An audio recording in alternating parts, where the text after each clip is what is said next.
আসসালামু আলাইকুম বন্ধুরা, আপনাদের সবাইকে আদরের বকবকানি চ্যানেলে স্বাগতম। তো চলুন বেশি কথা না বলে শুরু করা যাক। আজ আমি আপনাদের স্নিগ্ধবিষ গল্পের যেটা হচ্ছে সানজিদা আক্তার মুন্নি লিখেছেন তার প্রথম পর্ব পড়ে শোনাবো। চলুন শুরু করা যাক। 18 বছর বয়সী নাজহার সাথে বিয়ে হলো আজ 34 বছর বয়সী তৌসিরের সাথে। নাজহার পরিবার নিজেদের মান-সম্মান রক্ষার্থে নাজহাকে তুলে দিল তৌসিরের হাতে। দানবের হাতে না মানুষের হাতে দিচ্ছে মেয়ে, তারা সেটি একটিবারও ভেবে দেখল না। মূলত নাজহার 10 নম্বর চাচা নোমান তালুকদারের পছন্দ ছিল এই শিকদার বাড়ির শায়েক শিকদার অর্থাৎ নাজহার দাদা শ্বশুরের মেয়ে সাফাকে। আর নোমান সাহেব 3খানা বছর ধরে অসম্ভব সাধ্য করে দুই পরিবারকে মানাতে পেরেছেন। দুই পরিবার মেনে নিলেও শিকদার পরিবারের একখানা আবদারও ছিল বটে। তালুকদাররা তো আবদারের কথা শুনে ভয় পেয়ে গিয়েছিল, না জানি কার কলেজে মগজ চেয়ে বসে। এরা তো মানুষ বটে, তবে ভেতরে পশুর চেয়েও নিকৃষ্ট সত্তা লুকিয়ে আছে। তবে শিকদাররা এবার খারাপ কিছু আবদার করেনি, তারা আবদার করেছিল একজন মেয়ে, সে তালুকদারদের যে কারো হোক, তবে মেয়ের বদলে যেন মেয়ে তারা পায়।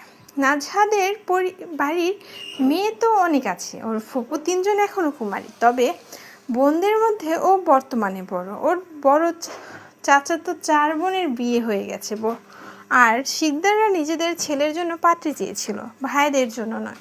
তাই নাজহার বাপ চাচারা নাজহাকেই সঁপে দিয়েছিল। মনে করবেন না ওনারা শুধু ওর চাচার পছন্দের জন্য বিয়ে দিয়েছে, এতে জমি জমার হিসেবটাও বেশ আছে।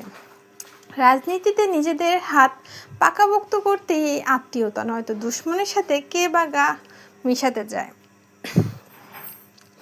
নাজহার এইটা ঠিক বুঝতে পারতেছে না, বুঝতে গিয়ে বারংবার বড্ড কষ্ট হচ্ছে যে ফ্যাস ফ্যাস করে ওর এক চাচার শরীর খণ্ড বিখণ্ড করেছিল তার দাদা, কিভাবে সেই লোকের হাতে নাজহাকে তুলে দিলেন।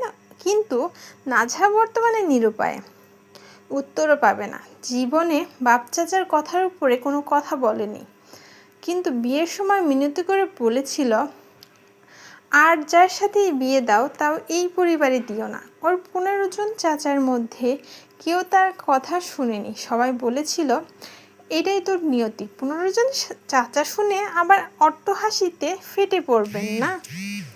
আসলে নাজহার দাদা আবার বেশ শৌখিন মানুষ, তাই তো বিয়ে করেছেন 4খানা। আল্লাহর হুকুম বলে বলে সন্তান এনেছেন 20-21-এরও বেশি। আগের আমলের মানুষ বলে কথা। এর মধ্যে কয়েকজন বেনালের মারা গেছে, কাউকে কুপানো হয়েছে, কাউকে আবার জীবন্ত কবর দেওয়া হয়েছে। আচ্ছা যাই হোক, এখন বর্তমানে আসি।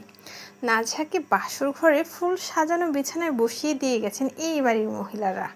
কত কিছু হ্যান ত্যান অ্যানস্যান বলে গেছেন। নাজহার এসব এক কান দিয়ে ঢুকেছে, অন্য কান দিয়ে চলে গেছে। এসবেও ভ্রুক্ষেপ করেনি, সবাই ওকে লাল শাড়ি পরিয়ে লাল বউ বানিয়ে দিয়েছেন, কিন্তু নাজহা এসব খুলে ধবধবে সাদা সেলোয়ার কামিজ পরে নিয়েছে। বউ হওয়ার শখ নেই ওর, তাও আবার নিজের চাচার খুনির জন্য বউ সাজায়। নাজহার পুরো নাম নওরিন সিদ্দিয়া নাজহা। নাজহা কাপড় বদলিয়ে রুমের বেলকুনি ধীরে ধীরে এসে দাঁড়ায়। বেলকুনিতে সাদা পাতলা পর্দা ফেলা, এই পর্দাগুলো আবার আলতো বাতাসে তুলছে। নাজহা অবাক নয়নে তাকিয়ে হালকা পায়ে বেলকুনির রেলিংয়ের দিকে এগিয়ে নিচের দিকে তাকায়। নিচে তাকানোর সঙ্গে সঙ্গে একটা বিশ্রী কণ্ঠ শুনতে পায়, রাজনীতির চিনোস না কোনো বিপ, আর করতে আসিস রাজনীতির নামে বিপ বিপ বিপ। এত বিশ্রী কথা শুনে নাজহার বুঝতে বাকি থাকে না এটাই তার বর তৌসির শিকদার, কারণ এমন বিশ্রী গালি ওর পক্ষেই সম্ভব। একবার কিসের ভাষণ দিতে গিয়ে তৌসির চিল্লাপাল্লা থামাতেই মাইকেই বলে উঠেছিল, এই বিপ পোলারা মুখ বন্ধ কর, নয়তো বোম দিয়া সবগুলারে উড়াইয়া দিমু। আর এইটি নাজহা ভালোভাবেই শুনেছিল। ভাবা যায় কত বড় গালিবাজ, বক্তব্য দিতে গিয়েও গালি। নাজহা নিচে ভালোভাবে তাকিয়ে দেখে তৌসির একটা চেয়ারে বসে আছে, পরনে সাদা পাঞ্জাবি আর কালো আর সাদা চেকের লুঙ্গি, হাতে একটা লোহার বড় দা, আর সামনে হাঁটু গেড়ে মাথা নিচু করে হাত পা বাঁধা অবস্থায় বসে আছে একটা যুবক। তৌসিরের কথাটি বলেই নিজের হাতে থাকা দা দিয়ে দাঁত কিরমির করে সেই যুবকের গর্দানে ছেদ মারে, কিন্তু পুরো গর্দানটা লুটিয়ে পড়ে না মাটিতে, দা ভোঁতা হওয়ায় অর্ধেক কেটে গিয়ে ঝুলে থাকে। এটা দেখে নাজহার হাত পা তির করে কাঁপতে শুরু করে, কিন্তু ও ভয় না পেয়ে এক দৃষ্টিতে তাকিয়ে থাকে। এগুলো প্রথম দেখছে না, এর যে মারাত্মক দৃশ্য দেখে বড় হয়েছে। যুবকটি মাটিতে লুটিয়ে চিৎকার করতে করতে ছটফট করতে থাকে। তৌসির কিছু সময় হাতের দাঁড় দিকে তাকিয়ে তা দূরে ছুঁড়ে মেরে আশেপাশে দাঁড়িয়ে থাকা নিজের পালোয়ানদের দিকে তাকিয়ে নাক মুচকুচকে বলে, বিপ দা দিয়া একটা গর্দানও নামাইতে পারলাম না, এই বিপ চাল সরা এন থাইক্কা। এই বলে নিজের লুঙ্গি নিজের অংশ এক হাতের লুঙ্গি এক হাতে লুঙ্গির এক কোণ, অন্য হাতে অন্য কোণ ধরে সামনের দিকে একটু তুলে ধরে কোমরে গুজতে গুজতে উঠে দাঁড়িয়ে সেই যুবকের অর্ধমৃত দেহের কাছে যায়। তারপর ওর সামনে বসে নিজের দুহাত দিয়ে মাথা চেপে ধরে ওর ধর থেকে মাথা আলাদা করে দেয়, প্রাণকে মুক্তি দেয়। মাথা আলাদা করে দিয়ে উঠে দাঁড়িয়ে নিজের রক্তাক্ত ডান হাত আর বাম হাতের দিকে আঁকিয়ে বলেন, নে এই বিপ পোলারে নিয়া গাঙ্গে ভাসায় দে, রাজনীতির নামে বিপগিরি করে বিপ বিপ। এই অর্ডার দিয়ে তৌসির বাড়ির ভিতরে চলে আসতে থাকে। তৌসিরকে বাড়ির ভিতরে আসতে দেখে নাজহার ভিতরে হাতুড়ি দিয়ে কংক্রিটের ভাঙন শুরু হয়, কারণ এখন এই লোক রুমে আসবে। আর নাজহা ওর সামনাসামনি হতে চায় না, ভয় পায় ওকে। তৌসির রুমে আসে, নিজের পুরো রুমকে এভাবে ফুল সাজানো দেখে খানিকটা অবাক হয়। চারদিকে ফুলের গন্ধ মোমো করছে। তৌসির নিজের পরনে থাকা সাদা পাঞ্জাবিটা খুলতে খুলতে রুমের মধ্যখানে এসে দাঁড়ায়, দাঁড়িয়ে চারিদিক চোখ বোলাতে শুরু করে। নতুন বউ খুঁজছে আর কি।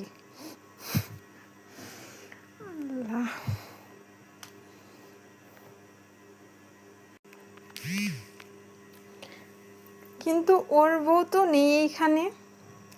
তৌসির পাঞ্জাবিটা বিছানায় ছুঁড়ে মারতে মারতে আপন মনেই বলে, কি রে, কই গেল তালুকদারদের মাইয়া ওইটি? তৌসির সন্দেহ নিয়ে বেলকনিতে এসে দাঁড়ায়, আর তখনই কাঙ্ক্ষিত মানুষটিকে দেখতে পায়। নাজহা দাঁড়িয়ে আছে ওর দিকে তাকিয়ে, সাদা ধবধবে একটা 3 পিস পরা, ফর্সা চেহারা, সুন্দর মুখের গঠন, নাক মুখ চুলের মতো ধারালো। তবে এগুলো তৌসিরের কিছু যায় আসে না, বহুত সুন্দরী নারীর শরীর কেনাবেচা করতে অভ্যস্ত তৌসির। কিন্তু তৌসির খানিকটা আটকে যায়। আর কিসে? নাজহার চুলগুলো খোপা করা, কিন্তু কিছু চুল বেরিয়ে আসছে। চুলগুলো একদম কালো নয়, বাদামি রঙের, তার উপর আবার কোঁকড়ানো। এর মধ্যে নাজহার চোখের মণিগুলো সাধারণ নয়, বেশ অদ্ভুত। কেমন অদ্ভুত? ওর চোখের মণি গভীর সবুজাভাব, মাঝখান কিছু তার ধূসর নীলের ছোঁয়া আছে। মণির চারপাশে হালকা বাদামি রিং এবং এর মাঝে চাঁদের আলো পড়ায় চোখের মধ্যে হালকা সোনালি আভা দেখা যাচ্ছে। মণির চারপাশে সাদা অংশ পরিষ্কার, চোখের পাপড়িগুলো লম্বা ও ঘন।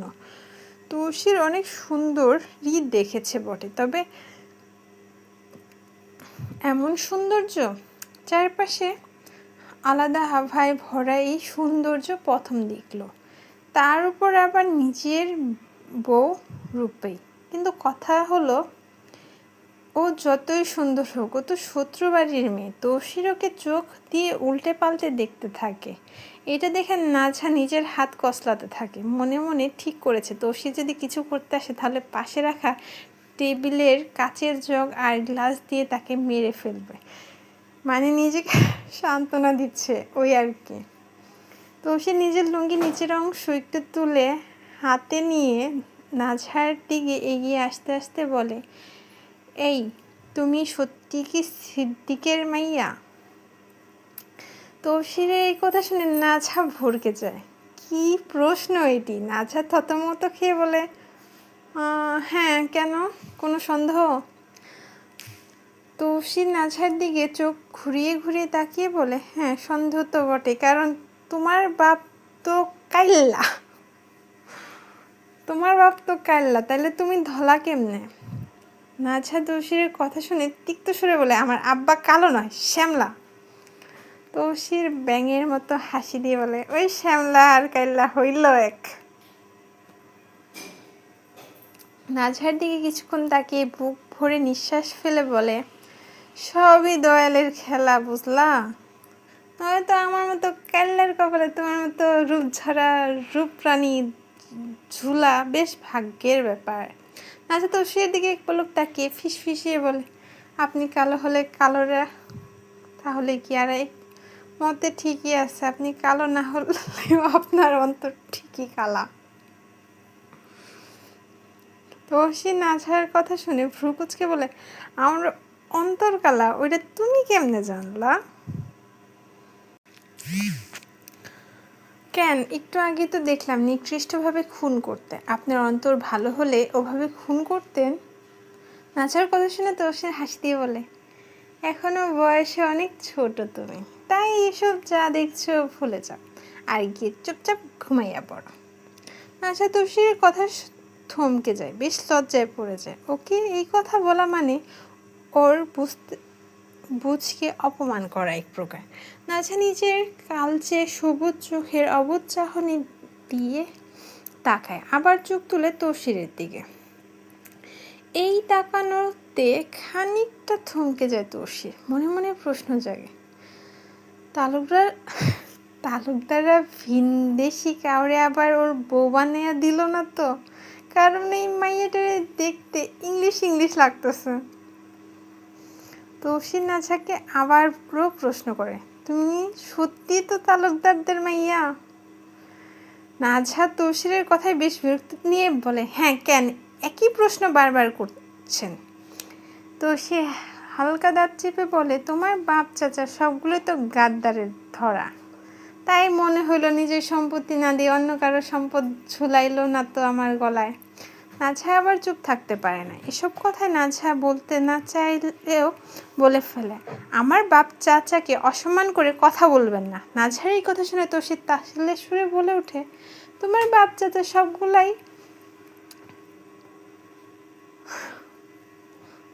বিপ ধরা, ও গো কোনো সম্মান নাই, বিপ সবগুলাই বেইজ্জত।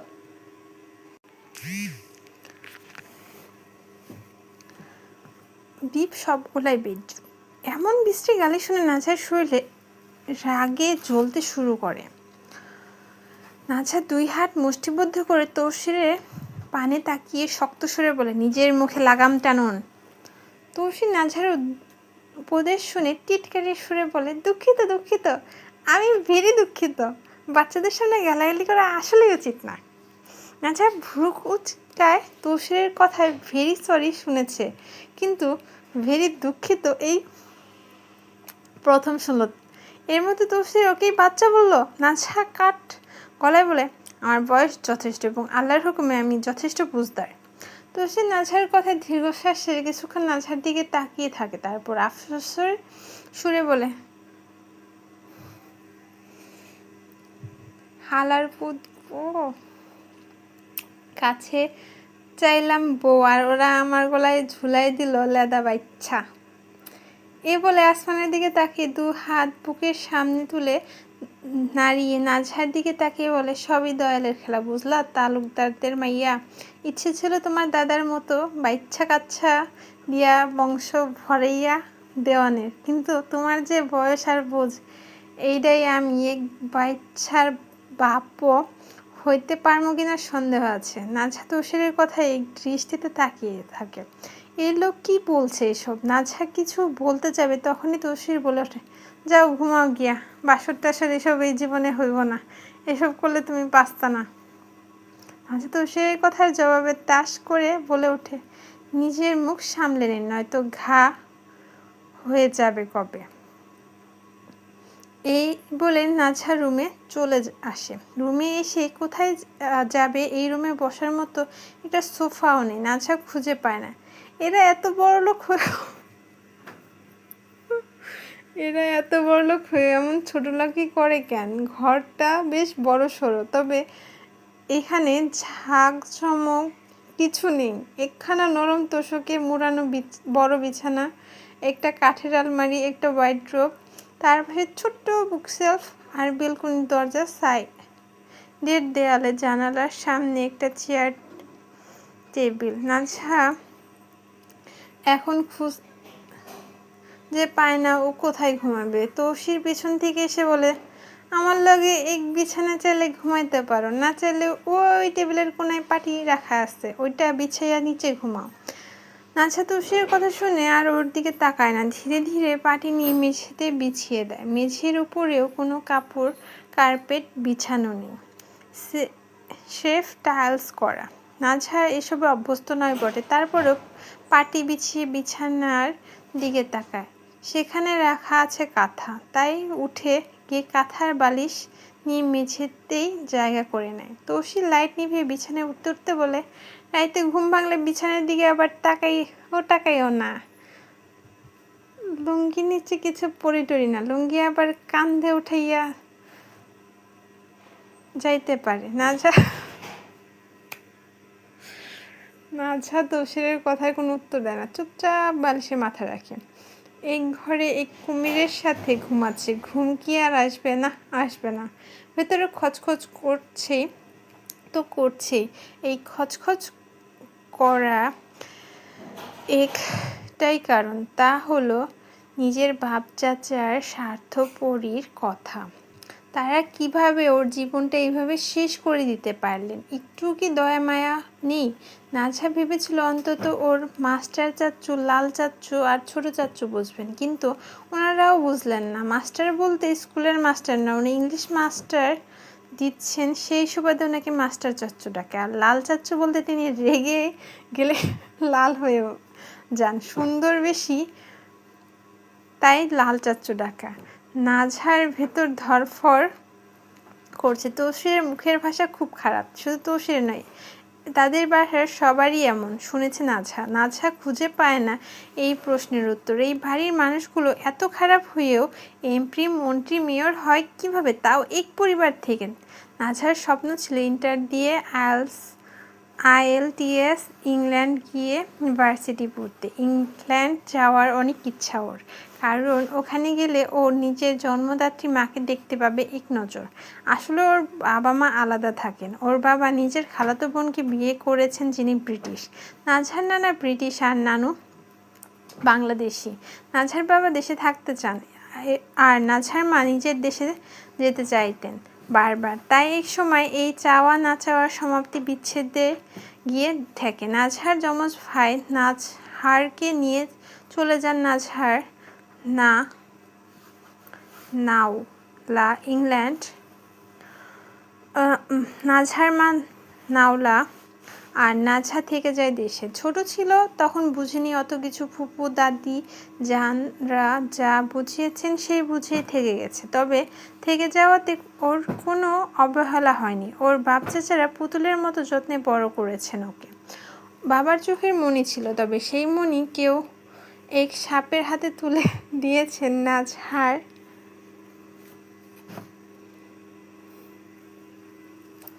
সেই মণিকে কেউ একজন সাপের হাতে তুলে দিয়েছে। নাজহার চাচিরা মায়ের অভাব বুঝতে দেয়নি ওকে, সবসময় আগলে বড় করেছেন। নাজহা বছরে হয়তো 2 দিন নিজের চুল নিজে আঁচড়ায়নি। ওর চুলগুলো বেশ সুন্দর আলাদা, সেজন্য ওর বড় আম্মা চুলের যত্ন অসম্ভব রকম নেন। পরিবারের মধ্যে সবচেয়ে সুন্দর কন্যা সন্তান, তাই ওকে সবাই আলাদাই যত্ন করতেন। কিন্তু কি হলো, এত ভালোবাসা দিয়ে দিন শেষে দানবের হাতেই তো তুলে দিলেন। নাজহার যদি তাকত থাকতো তবে ওরা আব্বার চোখের সামনে দিয়ে হারিয়ে প্রশ্ন করতো, আব্বা নিজের যত্নে গড়া ফুলকে এইভাবে ঝরিয়ে দিতে একটু কষ্ট হয়নি আপনার? কিন্তু আফসোস, এই প্রশ্নটা স্বপ্ন করা সম্ভব কিনা তাতেও নাজহার সন্দেহ আছে। নাজহার এই 7-5 ভাবতে চোখ লাগায়। কিছু সময় পর রাতে যখন এখন 2টার কাছাকাছি তৌসির ওয়াশরুমে যাবে, ঘুম ভেঙে যায়। ঘুম চোখে উঠে বসে বিছানা থেকে লুঙ্গি ঠিক করে নামতে নামতে ফিসফিসিয়ে বলে, বিপ এক যন্ত্রণার লাইগা ঘুমাইতেও পারি না। এই বলে উঠে ওয়াশরুমের দিকে যাবে, তখনই নরম কিছু একটার উপর পা পড়ে তৌসিরের। সাথে সাথে মর করে একটা শব্দ, একই সাথে নাজহার চিৎকার করে ওঠে। তৌসি নাজহার টাকনোর উপরে অজান্তে পা রেখে দিয়েছিল। ঘুমের তালে ভুলে গিয়েছিল যে ওর রুমে এখন নাজহা আছে, তাও মেঝেতে শুয়ে। তো বন্ধুরা, আজ এই পর্যন্তই। দেখা হবে পরবর্তী কিছু পর্বে। ততদিন আপনারা ভালো থাকবেন, সুস্থ থাকবেন। আল্লাহ হাফেজ।